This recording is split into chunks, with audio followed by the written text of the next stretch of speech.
सो hi everyone दोस्तों, नमस्कार का स्वागत है आप सभी का अपने इस यूट्यूब चैनल में। दोस्तों आज के इस वीडियो में हम हिस्ट्री के सेकंड क्लास को कंटिन्यू करेंगे। और कल की वीडियो में हमने देख लिया था कि जो प्रागैतिहासिक काल है वो हमने इंपॉर्टेंट फैक्ट को देख लिया था एंड सिंधु घाटी सभ्यता तक हमने कवर कर लिया है। ठीक है, आज की इस वीडियो में हम उसी सीरीज को कंटिन्यू करते हुए वेद से आगे बढ़ेंगे। ठीक है, और धीरे धीरे करके हम पूरे चैप्टर को कवर करेंगे और बहुत ही जो इम्पोर्टेंट फैक्ट हैं उनको हम आपको बताते चलेंगे कि कौन कौन से आपको ये जरूर याद रखना है। ठीक है, तो चलिए हम शुरू करते हैं। वेद वेद की सबसे पहले हम बात करें कि इसकी रचना किसने की, या कह लो कि इनकी जो लेखन है यानी कि इसको किसने लिखा, तो वो लिखा कृष्ण यानी महर्षि कृष्ण द्वैपायन वेद व्यास जी ने लिखा है। ठीक है, और वेद की जो संख्या है यानी कितने वेद हैं, तो वो कुल 4 वेद हैं। ठीक है, 4 वेद हैं। कौन कौन से? ऋग्वेद, सामवेद, यजुर्वेद और अथर्ववेद। ठीक है, तो 4 होते हैं। और इनको यानी ऋग्वेद को, सामवेद को, यजुर्वेद को, इनको क्या बोला जाता है? वेद त्रयी बोला जाता है। क्या बोला जाता है? वेद त्रयी बोला जाता है।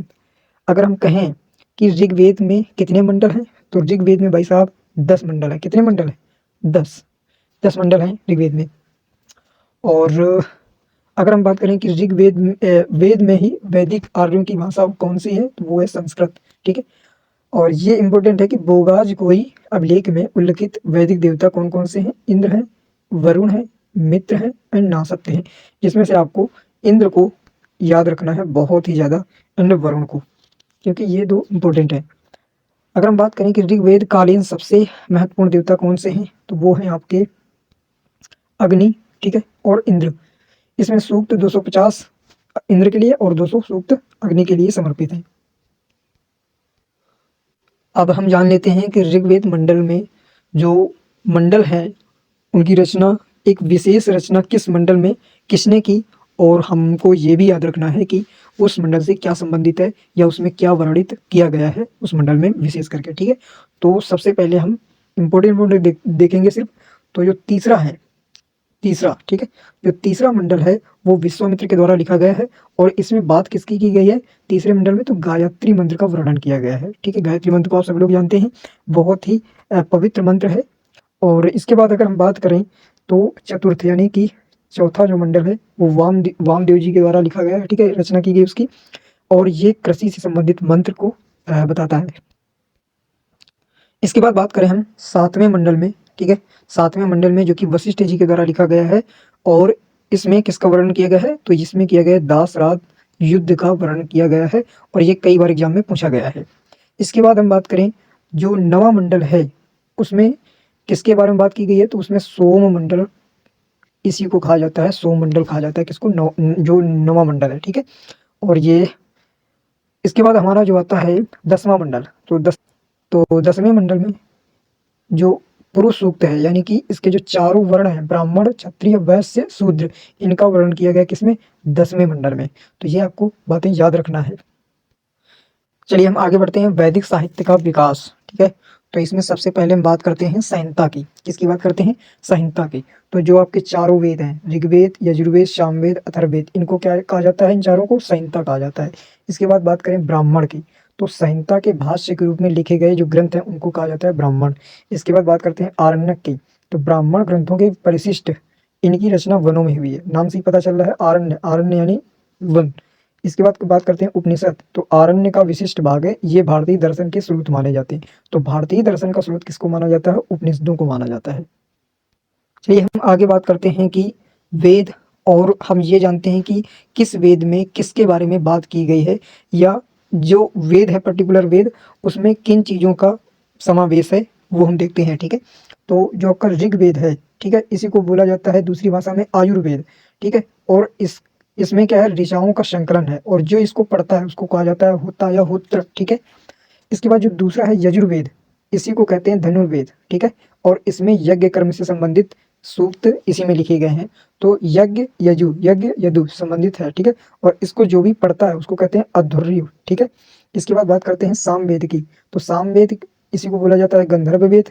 सामवेद, साम का मतलब होता है रस, यानी कि गीत संगीत से संबंधित। तो गीत संगीत कौन करते हैं? गंधर्व देवता के जो गंधर्व होते हैं वो लोग गीत उस समय में किया करते होंगे। ठीक है, तो इसलिए इसका दूसरा नाम पड़ गया गंधर्व वेद। जो इसको पढ़ता है उसको कहा जाता है उद्गाता, एंड इसमें गीतों का संकलन है, ठीक है। इसके बाद बात करते हैं अथर्ववेद। तो अथर्ववेद में क्या है कि तंत्र मंत्र रोग निवारक उपाय, यानी कि जो भी तंत्र मंत्र विद्या इत्यादि की जो जानकारी है वो इसमें आपको देखने को मिलेगी अथर्ववेद में। इसके बाद जो इसको पढ़ता है उसको ब्रह्म कहा जाता है, और इसी का दूसरा नाम है शिल्प वेद। अब हम आगे बात करते हैं कि जो मूल वैदिक साहित्य है इसको समझाने के लिए लोगों को समझाने के लिए 6 वेदांग ग्रंथ की रचना हुई। वो 6 वेदांग ग्रंथ कौन कौन से हैं? शिक्षा, कल्प, व्याकरण, निरुक्त, छंद और ज्योतिषी, ठीक है। तो इन 6 वेदांगों की रचना की गई ताकि लोग समझ सकें कि वेद आखिर में हैं क्या। चलिए आगे हम बढ़ते हैं और जानते हैं कि वैदिक काल में जो प्रमुख नदियां थीं उनको किस नाम से जाना जाता था, जिनको आज किन नामों से जाना जाता है, ठीक है। तो चलिए हम शुरू करते हैं। तो वैदिक कालीन नदियों में सबसे पहले हम बात करते हैं चिनाब की। किसकी बात करते हैं? चिनाब की। तो चिनाब को कहा जाता था आस्किनी, ठीक है, आस्किनी। इसके बाद दूसरी है रावी, रावी नदी को बोला जाता था परुष्णी। इसके बाद तीसरी नदी है व्यास, व्यास नदी को बोला जाता था विपाशा।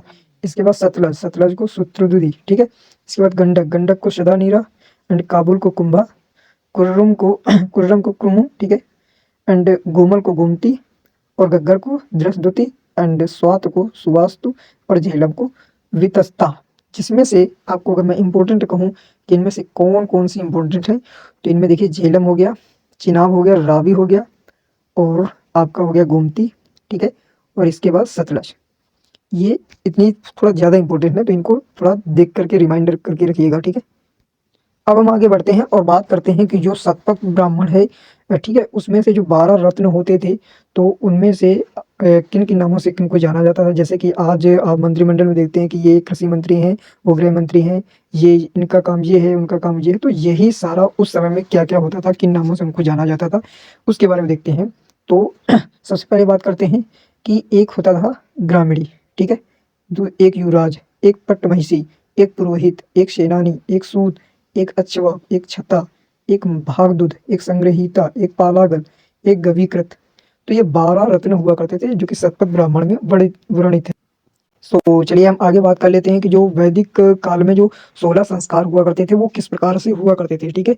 तो सबसे पहले गर्भाधान, देन पुंसवन, ठीक है, सीमांतोनयन, जातकर्म, नामकरण, निष्क्रमण, अन्नप्राशन, चूर्णाकरण, कर्णवेद, विद्यारंभ, उपनयन, वेदारंभ, केशांत, समावर्तन, विवाह और अंत्येष्टि। तो ये कुल 16 संस्कार होते थे वैदिक सभ्यता में। अब जैसा कि आपको पता होगा कि जो वैदिक सभ्यता थी वो 4 वर्णों में बटी हुई थी, या कह लो कि 4 वर्णों में बटी थी, और 4 ही आश्रम उस समय के लिए, मतलब नियम था कि 4 आश्रम में कैसे कैसे लोग रहेंगे वो बताया गया था, वो वैदिक सभ्यता से लिया गया, ठीक है। तो चारों आश्रमों का उल्लेख आपको कहाँ पर देखने को मिलता है? तो जाबाल उपनिषद में देखने को मिलता है, ठीक है। एंड जो इसमें आश्रम होता था वो होता था आपका ब्रह्मचर्य, ठीक है, फिर गृहस्थ, ठीक है, फिर सन्यास और वानप्रस्थ, ठीक है। तो इस प्रकार से आपके 4 आश्रम हुआ करते थे। अब एक इम्पोर्टेंट बात कर लेते हैं, ठीक है, कि जो अथर्ववेद है आपका, ठीक है, अथर्ववेद है जो आपका, उसमें, ठीक है, मंडूकोपनिषद में सत्यमेव जयते का उल्लेख है, ठीक है। तो अगर आपसे क्वेश्चन में आ जाए कि जो सत्यमेव जयते वो किससे लिया गया है, तो वो आपका मंडूकोपनिषद से लिया गया है, तो इस बात का ध्यान रखिएगा, ठीक है। ऐसे ही एक और इम्पोर्टेंट पॉइंट है कि जो यजुर्वेद है, ठीक है, जो आपका यजुर्वेद है उससे तमसो माँ ज्योतिर्गमय का कथन लिया गया है, और ये बृहदारण्यक उपनिषद से लिया गया है, ठीक है। और एक और इम्पोर्टेंट पॉइंट है इसी यजुर्वेद में, ठीक है, कि शतपथ ब्राह्मण में याज्ञवल्क्य मैत्रेयी संवाद जो है वो शतपथ ब्राह्मण में उल्लिखित है, ठीक है। अब आज की इस वीडियो का अंतिम टॉपिक दे लेते हैं जो कि वैदिक सभ्यता से संबंधित है, कि वैदिक सभ्यता में जो विवाह के प्रकार हुआ करते थे, ठीक है, वो किस प्रकार से हुआ करते थे, ठीक है।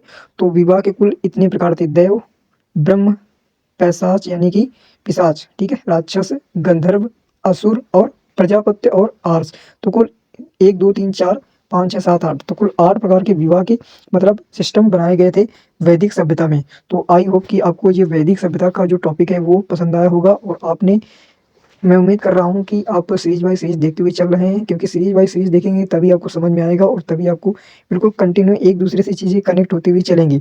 तो अगर आपको ये वीडियो अच्छी लगी तो वीडियो को लाइक कर लीजिए, ठीक है, और चैनल पर नए हो तो चैनल को सब्सक्राइब कर लीजिए, ताकि आप हमसे जुड़ करके ऐसे ही इंटरेस्टिंग बातें और इंपॉर्टेंट फैक्ट जान सकें, और वो पॉइंट टू पॉइंट चीज़ें समझ सकें जो मैं आपको बता रहा हूँ कि पॉइंट टू पॉइंट आपको याद करनी है, क्योंकि ये चीज़ें आपको देखने को मिलेंगी एग्जाम में।